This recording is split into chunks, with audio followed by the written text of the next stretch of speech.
So guys, there's a nice burger place. There is a Gaas Balamban called Hole in the Wall Burgers. Tanawa na. Oh, nindot kita na. You won't miss that sign.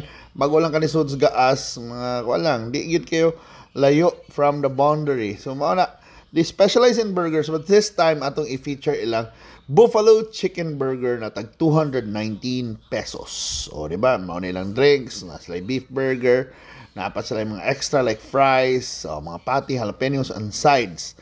So kana bay, mga unta sa Hole in the Wall Burgers.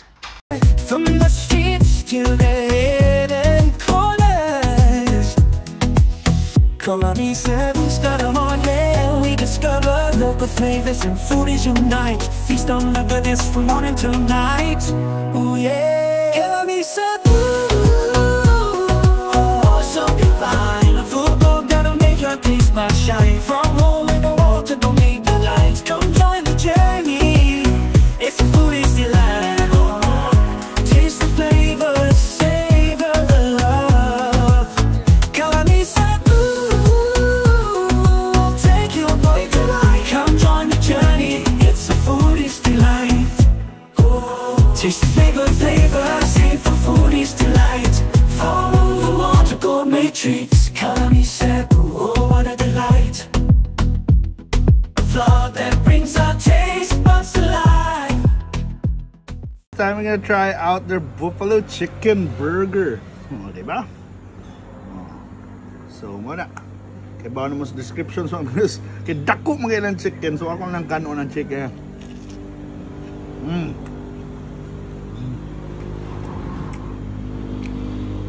Wow. Nicely seasoned. Ganahan ko sa iyang batter, iyang crumbs. Kagumgum kaayo. And nagigay manghang na ma-feel because it's buffalo chicken man ilang when they have their own buffalo, they make their own buffalo sauce. So malaya kadako ka siya, you really end up eating chicken first. No, biting the burger.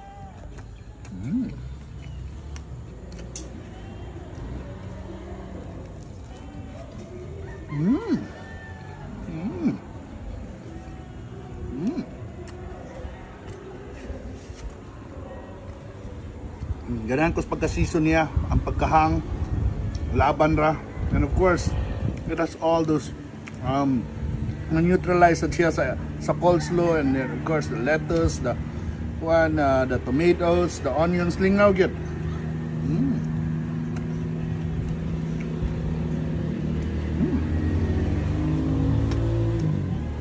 I think you can find as good the chicken burger within miles or kilometers from here.